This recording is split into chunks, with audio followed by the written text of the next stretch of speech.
The longer we live, the more we experience new beginnings and inevitable goodbyes.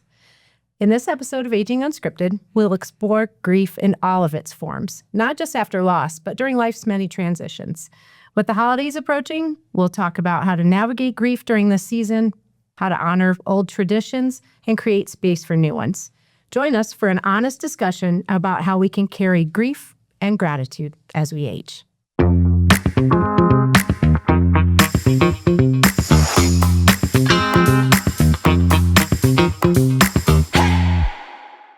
Welcome to Aging Unscripted. Here we explore a wide range of topics aimed at celebrating, supporting, exploring, and honoring the aging journey. I'm Jill Vitale-Aussem, and I'm privileged to serve as the president and CEO at Christian Living Communities, a nonprofit senior living and service organization based in Denver, Colorado. And with me today, co-host Pam Sullivan, Vice President of Communications and Philanthropy. And today we have Robert Smith, who is our Executive Director of Chaplain Services. Thanks for being here, Robert. Thank you for having me. And we are thrilled to have Jenn Flaum with us. Jenn is the Executive Director of the HeartLight Center, a Colorado-based nonprofit providing meaningful and accessible grief support and education to individuals, as well as professional and voluntary caregivers supporting someone through their grief. And Jenn, thank you for being with us today. Yes, thank you for having me. When we were getting ready to talk, to start the show, you talked about the founding of your organization. Could you tell that story really quickly so people know who you all are? Absolutely. So HeartLight Center is a nonprofit that's founded here in Denver, Colorado. The way that it was kind of came to fruition was John Horan and Valerie Horan, former owners of Horan and McConaty Funeral Service. It was really a vision of Valerie's. Valerie worked in funeral service her entire career, and she would answer phones. And when people would call, she would listen. And she said over and over again, I just wish there was a place. And her vision was that there would be a candle in the window where people knew that they could come and someone would listen and hear their stories. And she even had rocking chairs in the corner of the funeral homes, kind of as that symbol of how to process grief.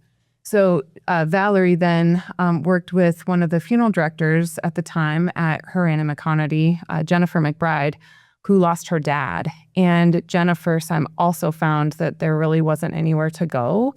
And so they founded HeartLight Center as a place really with the intention of allowing people a space to go and be with others and feel heard and validated and just in community and a warm, welcoming space. That's beautiful. Yeah. It can be so isolating when you're grieving, right? And so that's what a beautiful mission. Thank you. That's wonderful. And for the purposes of our conversation today, in your mind, what are we talking about when we say grief and grieving?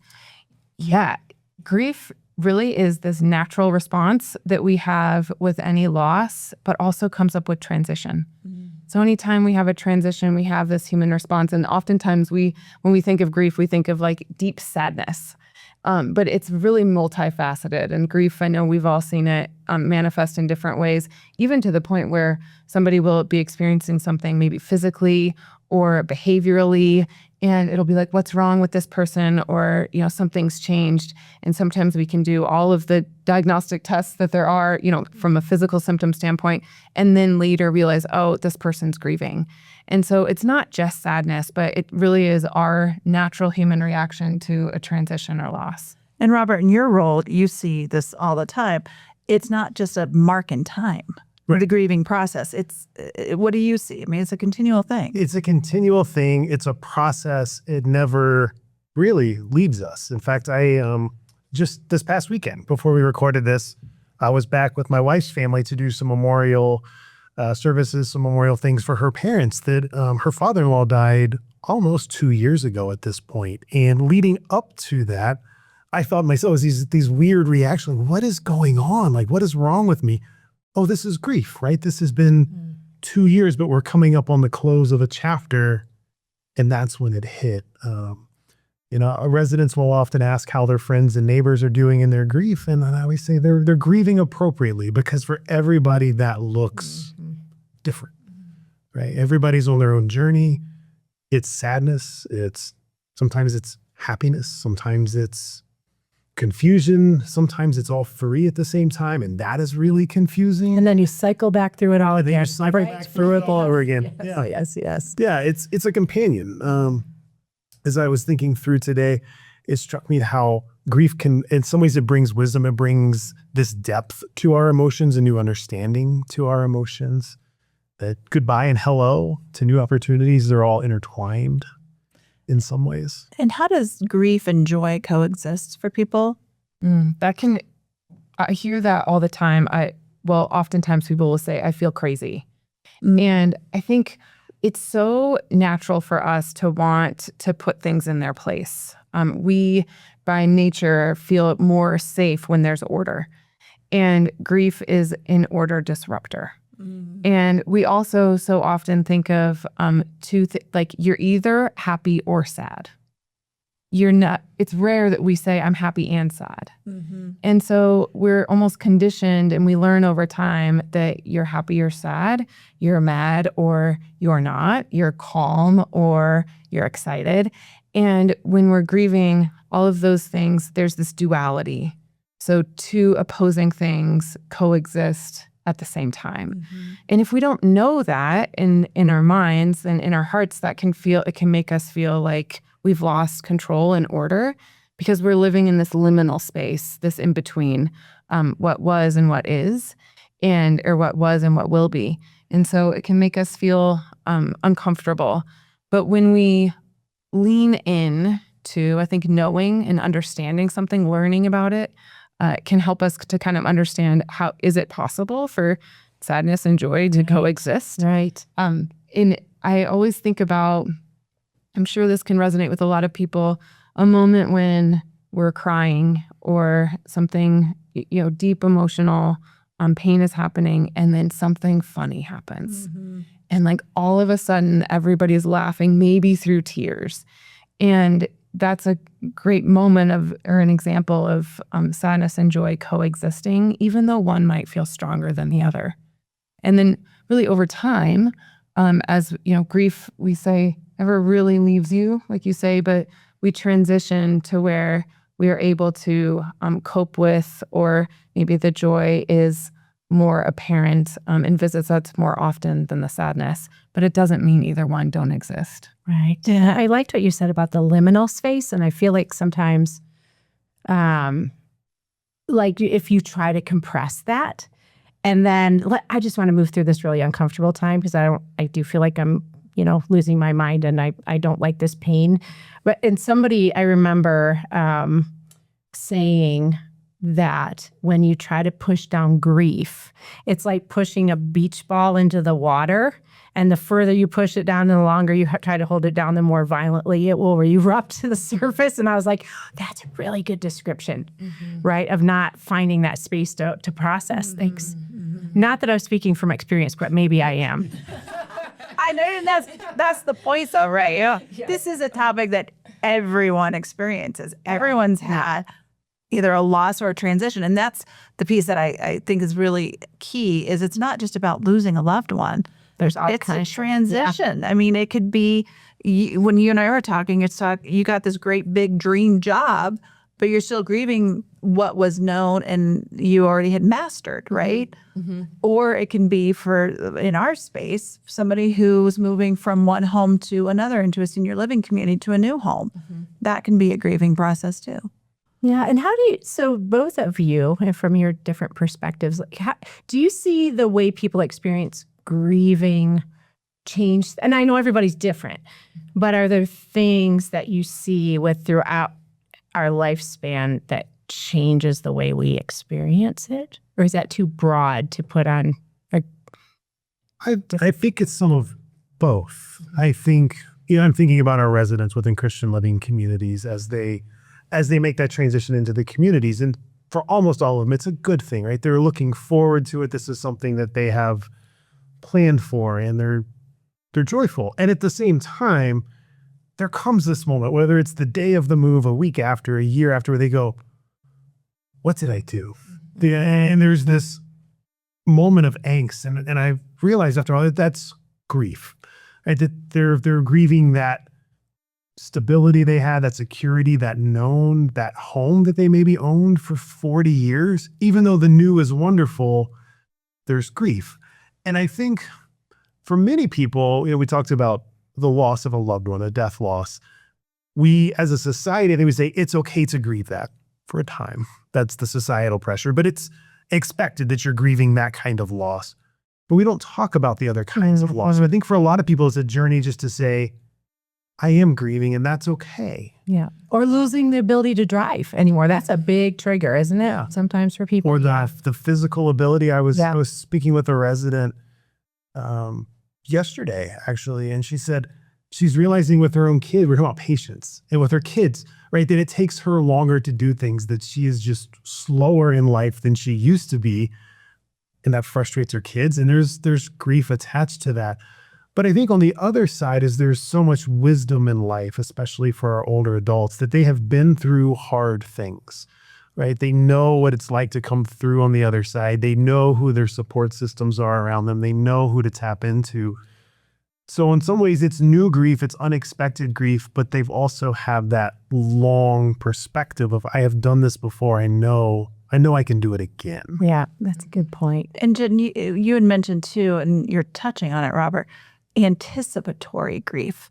So mom and dad are aging, or there's a diagnosis that comes, dementia, for example. Talk to me about what is anticipatory grief and how do you deal or prepare for that? Yeah, anticipatory grief really is you're grieving something, whether it be a death loss or a transition, before it happens. And so we're starting to think about what is this going to be like? What's it going to feel like?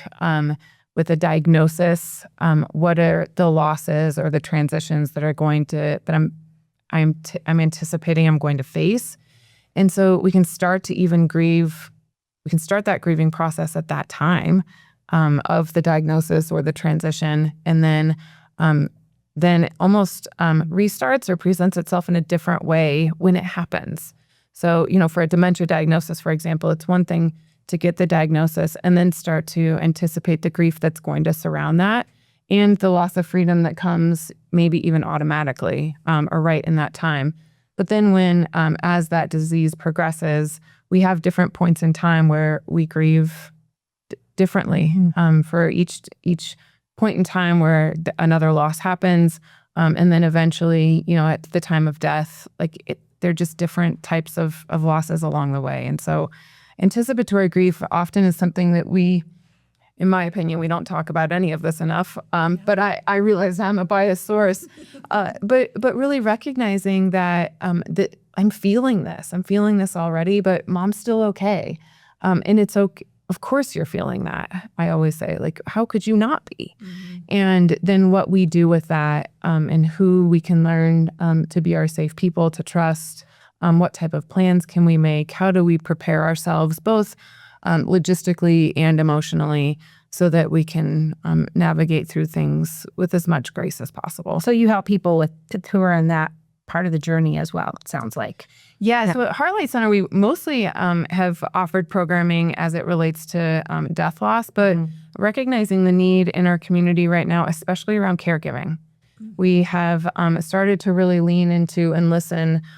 So we have a couple of caregiving groups that we invite people to attend to be able to talk about those things. That's great. So what's the difference between good grief and destructive grief or bad grief? And how do you recognize what you're in? Yes. I think it's often that we will say there's no right or wrong way to grieve. And when we aren't putting ourselves at harm or somebody else at harm, then oftentimes that's true. What we're feeling, what we're experiencing, all of that is individual, although there are commonalities, and so it doesn't have to be as frightening. There's usually somebody that's felt the way that you do. When things start to become destructive or more complicated. Or bad grief, yeah. Going back to that, you have to have a label for everything.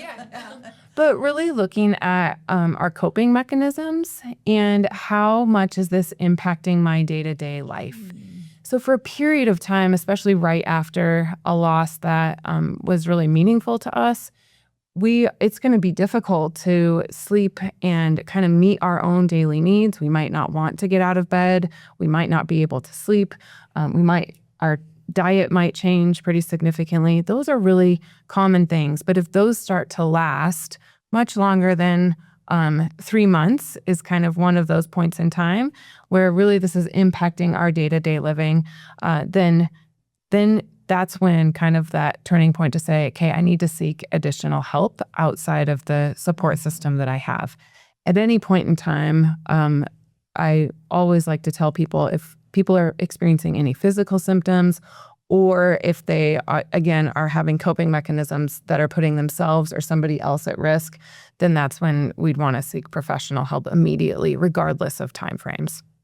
Did you have anything to add to that? No, I think that's exactly what I would have said. It's really that disruption to life to me is kind of that marker. And again, it's individual to each person. But it doesn't mean after 3 months you're not grieving anymore, right? We're talking about you start to be able to, absolutely. Yes, somebody 3-6 months after loss says, I'm still really sad, but I want, that is, to me, that's not great, but you've said that's normal, that's healthy. But if somebody 3-6 months after the fact says, I don't know what I'm going to do. I can't eat. I can't get out of bed. I can't go to work. Right. Now this is disrupting that daily life. Right. Or if they can identify those things that are falling by the wayside, usually they will say, there's a hurdle in front of me. I can't do this. Right.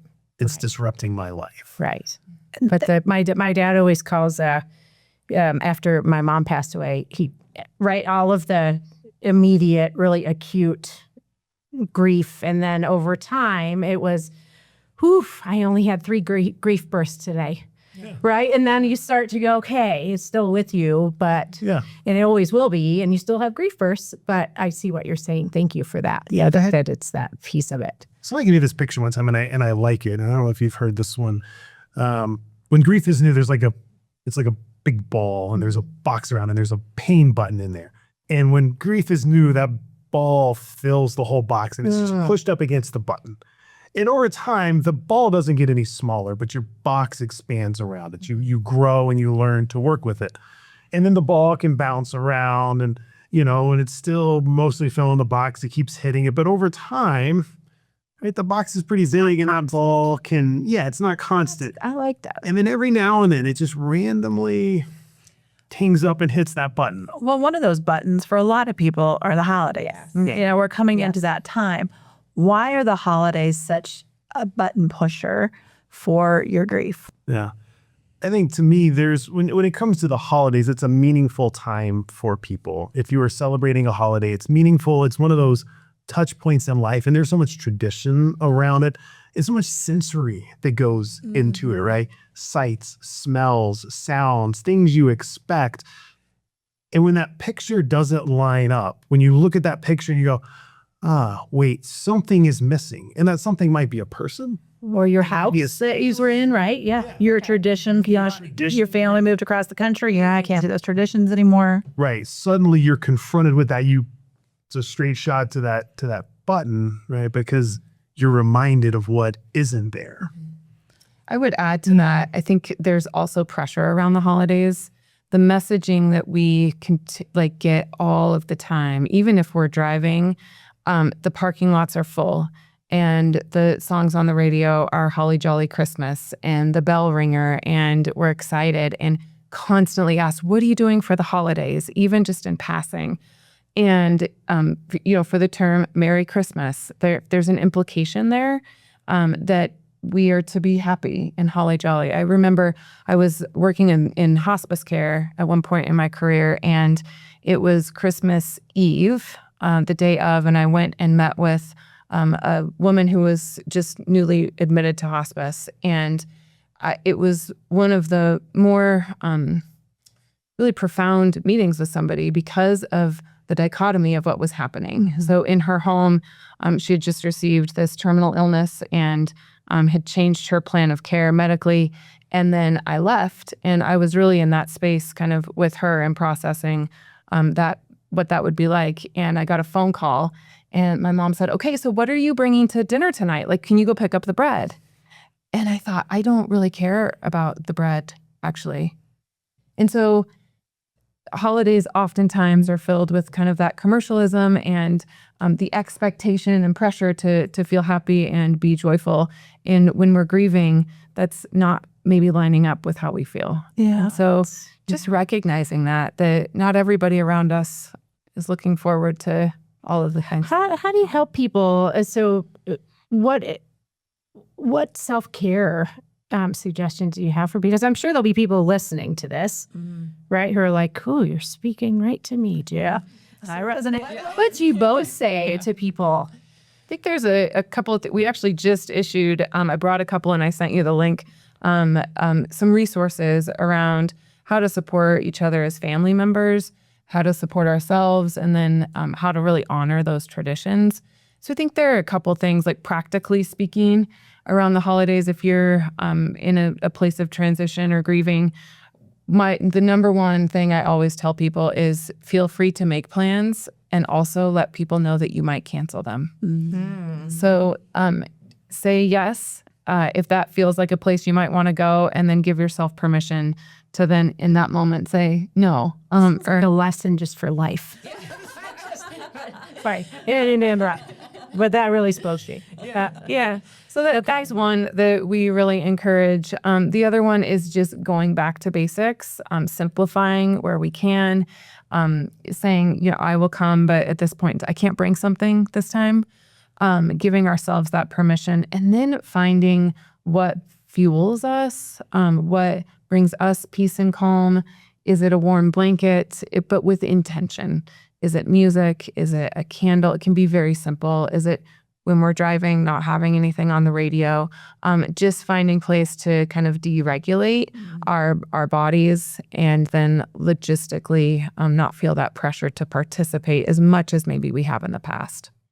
Robert, do you have anything to add? I think, yes, everything there. And adding on to that, I think that pressure, right, to feel a certain way or to be a certain way. And I think to me, boundaries are important. I think that permission to say no, and just to know it's okay, right? To acknowledge that going into, especially that first holiday season, but then subsequent as well, it will be hard, right? This is going to hurt. It's going to be hard. And that's okay. So to acknowledge that, and I think with that pressure piece, I think people mean very well, and they are loving and supportive. And that's the power of community. And so they will invite you in and say, come join us, come be part of our happy, right? And that will feel very pressured. Oh, I have to go. I can't say no. And I think most people will be okay if you say no to them, right? Because they just want to know that you're okay, right? So it's that knowing that pressure is not always pressure, right? That it is well-meaning and it is okay to say, I can't do that today. I think is important. I had this tradition where we had like 30 people on Christmas Eve, and then my family dynamic changed drastically. I'm going to have 3 this year. And so for me, I have that void. And so I'm going to be volunteering because I need something that replaces what I used to have. And so I don't know if that's something too, but to think about what is it that you're missing? And to me, it's the 3-ring circus, because I kind of thrived on in that big meal together. It's the 3-ring circus I missed. Yeah. And so what does it look like to have a new tradition? And I'm trying to establish a new one in volunteering, a new tradition. And that's the meaning and intention Jenn talked about, right? What was so important about this, right? It was the people, it was the energy. Yeah. I can recreate that. No, I can't recreate that. I can find a new way to experience. Yeah. And I think that's the important thing, is that intention and what's behind it. The other piece is, those are logistical things too, but is the power of ceremony and ritual. And sometimes our traditions, we have those maybe rituals are most common, or ceremonies that we have individually, but creating a new one. So oftentimes people will share stories of, if somebody's normally at the table and this is the first holiday without them, what are we doing? Is there something that we could do that would feel good to honor them? Is there a candle at their spot? Do we all go around the table and say one thing that grandpa or grandma would have loved about the place? If it's, our ceremony, or it can be really ritualistic to prepare meals and food. And what if your kitchen's smaller this year? And so taking the meaning behind the food and the preparation and writing down those recipes and maybe recording. We've made a video one time of one of my grandparents making the spaghetti. And so taking what was so meaningful about those things and creating meaning and purpose and ceremony and ritual around them, just recognizing the reality of what is happening. Yeah. Can you give us, I feel like one of the things is we don't know what to say to people, and we don't know how to support people who are going through whatever it is, a divorce, they lost a loved one, they're going through a health crisis. And so sometimes we don't say anything. Yeah. So how can we lift other people up, support? Maybe you can't lift people up, right? Maybe that's too much pressure to put on yourself. You can't fix it. But how can we support people, especially during the holiday? How do I show up, especially like during a holiday time where you're like, well, maybe I shouldn't ask this person because this is a happy day and they're sad. So, it's so hard. What do you tell people? There are lists of what to say and what not to say, and that's very concrete. And happy to share them. Okay, but it'll be in our podcast. Okay, good. Please, how to share this concrete list. But I think it boils down to two things. The first is intention, and the second is curiosity. And if our intent is pure, more often than not, what we say will be received in that same way. That's good. So some lists, if you look at them, don't say, I'm sorry for your loss. And I would say, I'd recommend not in passing being like, I'm sorry for your loss. But if you look at somebody and say, I'm really sorry that this happened. Like my intent is seen through that. So the words are the same, but the intention is different. And then I also think if we find ourselves in a place where we don't know what to say, and we often, we get that feeling of discomfort, we don't have to say anything. We get to ask a question. What's this been like for you? Wow. And create space for somebody to actually share if they want. Yeah. Okay. So I think intention and curiosity are really, really powerful. The other way, just in 2 words to sum that up, is don't feel like you need to be interesting, be interested. Oh, okay. That's good. I like that. That is good. So we've talked about all kinds of different pieces of grief. We've talked about the grieving process is ongoing. Holidays can be a trigger. How do you move forward with both of finding the joy back in the season and allowing space for grieving?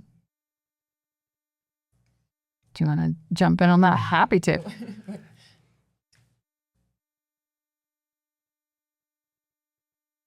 That's such a rich question. Right. I think finding joy again in the holidays is something people may want. Yeah. But they don't want to abandon their grief. Yeah. I think it depends, right? Whether this is new or, we're 5 years down the road, wherever the case may be, the joy will come. I don't think you can force it, right? We keep using the word intention. I don't think you can force it. I think that's the first thing. But this idea that grief and joy can kind of be this two sides of the same coin, right? That we grieve what we were grateful to have had, but we're also grateful for having the thing that we could love. So I think having that gratitude of this is what I was able to share, this is the meaning that I have, even to say, I don't like this sore spot in me, I don't like this pain, but I'm grateful for the love, I'm grateful for the memories, right? Those things will come. New traditions, and maybe your tradition is continuing an old tradition, maybe it's a new tradition, and that can feel dishonoring, but allowing the moment to be what it is and to experience it for what it is. I love you talked about that. So often people will be sitting there crying and grieving, and something will happen and the laughter comes. And there's something so sweet about those tears that come, or the laughter that comes after tears, where, if we're sitting around telling jokes, that's laughter based on circumstances. But when that joy and that laughter comes out of grief, there's a grace that I think comes with that makes that joy something deeper. And so I don't think you can force that. I think it's allowing that meaning to come forward with intention to remember and to say, how do we honor and move forward and allow that joy to come at its own pace? Wow. Did you have anything?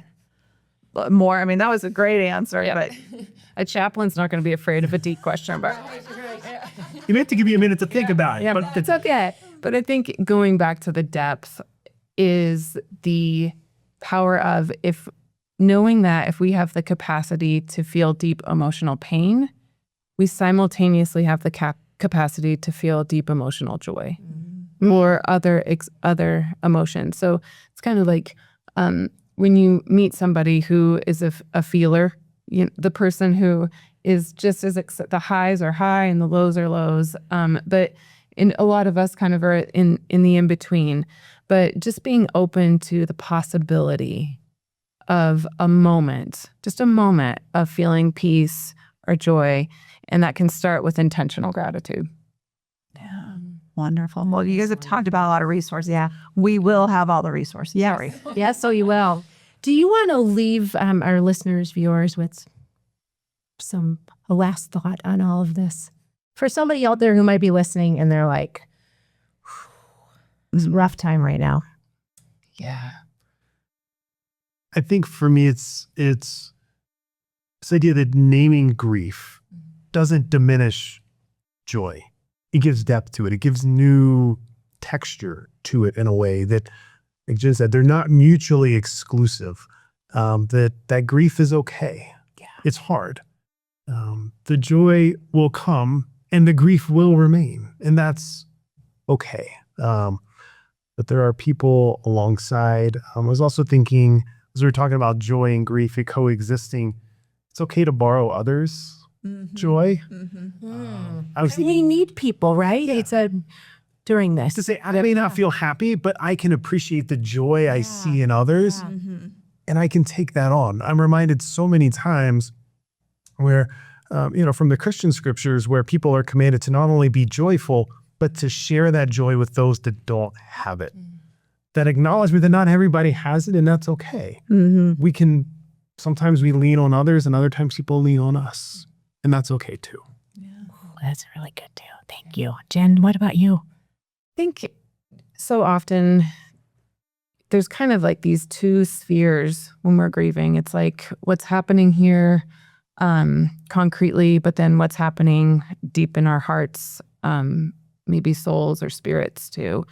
And so vacillating between the two can sometimes feel comfortable. So finding the things to do that make us feel good, whether that be an activity or task. I love how you said, volunteering, giving back, I think is a really, when we can, or being a part of something bigger than ourselves, which leads to when we really lean into grief, which means we're probably trying not to push the beach ball down into the pool.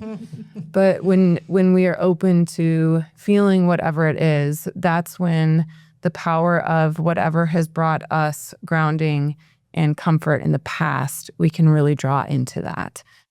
For many of us, it's a deeper faith and spirituality. Grief oftentimes leads us to ask questions about our faith or re-examine it, but it can also lead us to be even more deeply faithful.